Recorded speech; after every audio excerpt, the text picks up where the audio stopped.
When you're cooking for a special occasion, you want to nail some key things. 1. Your recipes need to be bulletproof. You don't want a disaster on the big day. 2. As well as tasting phenomenal, they have to be easy to serve so you can relax and enjoy yourself. 3. When you're out to impress, food needs to look great too. My first recipe fits the bill perfectly. Stuffed lamb with spinach and pine nuts. Stuffed meats are perfect for special occasions. They look impressive, taste amazing, but more importantly, they are so simple to do.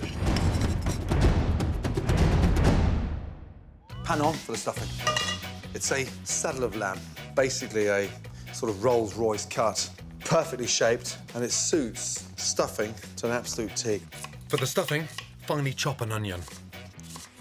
Garlic, nice thin slices. Oil in.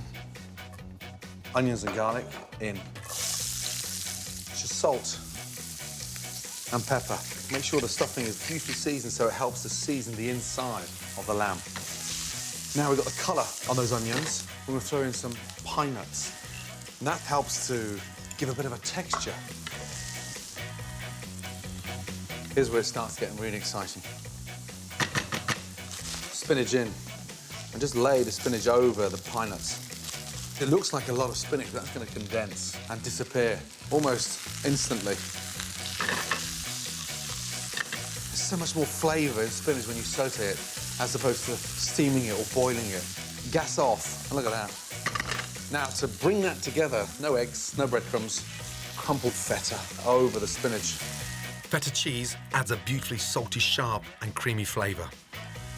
What this does, it brings that stuffing together.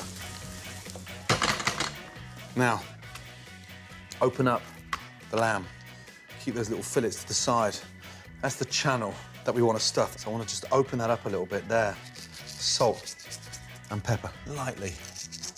And before we put our stuffing in, we're going to season it with sumac. Sumac is a wonderful lemony spice that goes brilliantly with lamb, and you can get it in most big supermarkets. And it sort of cuts through that thick, rich sweetness of the lamb. Open up that lamb there. Take a spoon. If you're preparing this for the day ahead, then let the stuffing cool down. It's inevitable when you start rolling it and tying it, some's going to squeeze out, so load up the ends.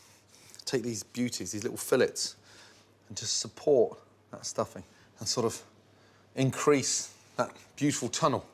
And then from there, over, there, and bring that towards you, and then roll. Like I said, some of the stuffing's going to come out. Now, just tie it. First off, around the side. And don't worry about some flash butcher's knot. Just tie it. One in the middle. You can get butcher string from your local butcher or at cookware shops. They go too tight. Go too tight, it just forces all that stuffing out of the lamb when it's in the oven. Nice. Now, we'll just season the top of it. Roll the joint to make sure all the skin gets seasoned. Now, you think normally that just goes in the oven like that. That's how my mum would do it, but get your tray onto the gas. Oil in. Get it really nicely coloured. None of your stuffing's coming out of the sides, really important. Look at that colour, beautiful. It does kick-start the roasting process. Gas off, into the oven. Cook for 45 to 55 minutes, depending on how pink you want your lamb. Lift the lamb out of the fat to rest. Resting it raised up in the tin will stop it cooking, but not cool it down too quickly, and means you won't lose any of those lovely juices. Next, I'm making a simple but sophisticated accompaniment for the lamb. Top and tail the cucumber. Peel it. Cut the cucumber into 3 and just core. Taking out all that, it's just sort of watery, seedy, and it spoils the flavour. Slice the cucumber. Cucumber in. Really nice way of making a cheap and cheerful cucumber look glamorous. We're going to dress that cucumber with a nice fresh yoghurt. A couple of tablespoons. Next, some fresh mint. Dress it. Touch of salt. Touch of pepper. And And then pomegranate molasses. That just sweetens it up. Finish that with lemon. Mix that up. Lamb is rested. Carefully take off the string and then just gently pull them back. Straight edge knife that's going to cut through that crispy fat on the outside instantly. I tied it purposely so I can get my portion control from the lines. Hold it nice and firmly. Look at your line where the string was and look. And this one is going to be amazing. Lay and down. Just in those 2 slices there, it proves that stuffing meats is for special occasions because that is a saddle of lamb at its absolute best. Stuffing meats and fish not only makes them look fantastic, it also gives them an extra added flavour dimension too. Once you've mastered the technique, you'll be able to turn out dishes that will guarantee you'll have an unforgettable feast. My next recipe turns what used to be a decidedly unfashionable cut of meat into the star of the dish, fit to grace any table. Slow roasted pork belly with fennel. Slow roasting works better on fattier, tougher and unfashionable cuts. Whether it's a cheek or even a neck or this amazing pork belly, it's a fantastic way to transform cheap cuts into amazing melting perfection. Take a very sharp knife, bring the pork belly towards you so you're over it and you've got all that pressure and weight. Using the tip of the knife, I'm just sort of nicking it and go across the pork belly. Long strokes with the knife. Take your time. Turn it 180. This time, what we're doing is just sort of cutting those nice little sort of diamonds. But as that starts roasting on top, it starts getting nice and crispy. Take little handfuls of salt and just sort of rub it in.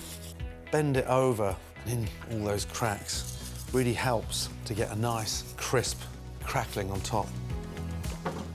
Roasting tray, get it really nice and hot. Take a whole bowl of fennel. To intensify flavour and to keep the meat succulent, I'm braising my pork belly with strong, vibrant spices and vegetables. Crush and peel 3 whole cloves of garlic and add to the fennel. Olive oil in. Fennel in. I like the nice, strong aniseed flavour that goes with that nice, rich, dense pork. Fennel seeds. Delicious. Star anise in. And just a couple of cardamom seeds. And wow, they're like little bangers, like little firecrackers. Incredible. Lovely. Fresh bay leaves. Get your pork skin side down. Just sear the top of that fat. That locks in all that amazing flavour. Then I'm going to flip it over and get it nice and crispy. And then I want fennel seeds embedded in those little cracks. Now, some white wine. The minute that white wine hits that pan, you can just smell that light fragrance of the fennel. Allow the wine to bubble away and reduce until the alcohol has burnt off. Time to add the stock. Now, the stock goes in just underneath the skin, so it roasts on top. All that meat under there is going to be submerged. Because what happens in the oven, the top goes crispy as anything, and the stock reduces and braises at the same time. Really important that you bring that back up to the boil before it goes in the oven. Otherwise, it will never boil, never get up to temperature. It smells incredible. Slow roast the pork belly at 180 degrees for 2.5 hours.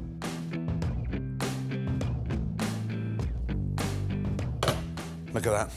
You've got that nice, crispy skin on top. You can see how much of the stock has evaporated. Put that onto the board. It looks stunning. To make a delicious rustic sauce with the flavour-packed contents of the roasting tray, first get rid of the excess fat. Take a couple of slices of bread. It's like a perfect sponge because you just lay that on top and drag it almost like a net. And it just absorbs all that fat. If you want the perfect fried bread, trust me, stick that in a frying pan. A nice teaspoon of mustard, whisk that in. And then simply simmer for a few minutes before pouring into a serving jug. with your pork belly, always use a nice serrated edge knife. You can hear that. Wow. That is amazing. Incredibly tender. That belly of pork is gonna almost melt in your mouth. You've got that sweet meat under that crispy belly of pork. What an amazing way to cook a very cheap cut of meat.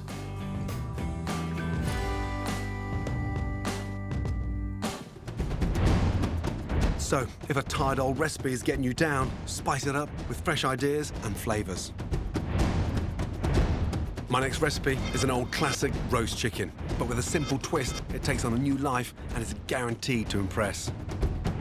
One of the things I love about cooking, and that keeps me excited after 25 years behind the stove, is that there's always something new to learn every day. New ingredients, new techniques, and new cuisines. Start off with the stuffing. It's amazing how exciting a stuffed roast chicken can be because it keeps the chicken incredibly moist and gives a delicious texture inside the bird. I'm going to start off with cured chorizo. This is a traditional Spanish sausage, and it's garlicky, spicy, incredibly meaty. That gives a little bit of sort of richness to the stuffing. Get that chorizo in. Start cooking that down and getting all those oils out. A little touch of olive oil in there to get it going. Right, onions. Chopped. Add the onions to the chorizo, and in a matter of seconds, they'll change colour as they soak up all the flavour. That lovely spiciness has been stolen from that sausage. Now the onions smell incredible. Garlic. Garlic in. Fresh thyme.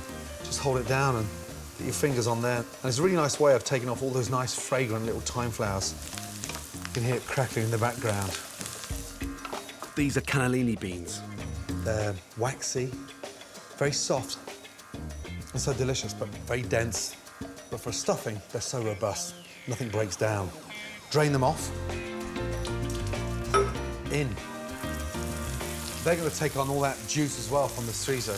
I'm going to season them now because they're very dense, so it needs some help. I mean, that looks like it's a dish on its own. Good enough to eat now. I want to sweeten things up a little bit. Tomatoes, half dried, in. That sweetens up the stuffing. Beautiful. The stuffing's ready. Look at the colour of everything. It looks Spanish, it looks delicious. Now, stuffing the chicken. I like taking off these little knuckles. As the chicken cooks, the skin stretches over the bone. You can get a really nice drum. And take off those little wingtips as well. Salt, pepper. So important. Now, with your stuffing, I want to go right inside the chicken. Push it down. This really helps to cook the bird evenly because you're pushing out all the empty spaces in the carcass. And take a nice, large lemon. Push the lemon in, pick up the parson's nose, pull the skin over. Olive oil on top, salt and pepper, a teaspoon of paprika. Sprinkle it on, and then get your hands and sort of rub that in. You can see what the paprika's doing to the chicken. It's putting this like sweet, spicy marinade. It's not even roasted yet, but it looks delicious. 400 ml of white wine, same quantity of water. That helps the chicken to steam. Chicken in. Be generous with the thyme sprigs. Make sure the foil is folded tightly around the roasting tray so the chicken steams in the oven, keeping it moist and juicy. Into the oven. Cook for 1 hour at 180 degrees with the foil on. Nice. Take it out and remove the foil lid. Then give it another 30 minutes to crisp up that skin. Look at that. It's so important to make sure you take that tinfoil off with half an hour to go. Beautiful. Pierce that open, squeeze it in, that delicious gravy. Mix that into the tray. And sieve that. That's really nice, fragrant, lemony, spiced roasting juices to finish. Before we cut up the chicken, take out that amazing stuffing. Incredible. I'd have that with chicken over potatoes any day. And then just get your chicken roasting juices. Now, to cut the chicken up, hold the drum and slice straight through. And there's that wonderful drum and the thigh. Through the wishbone,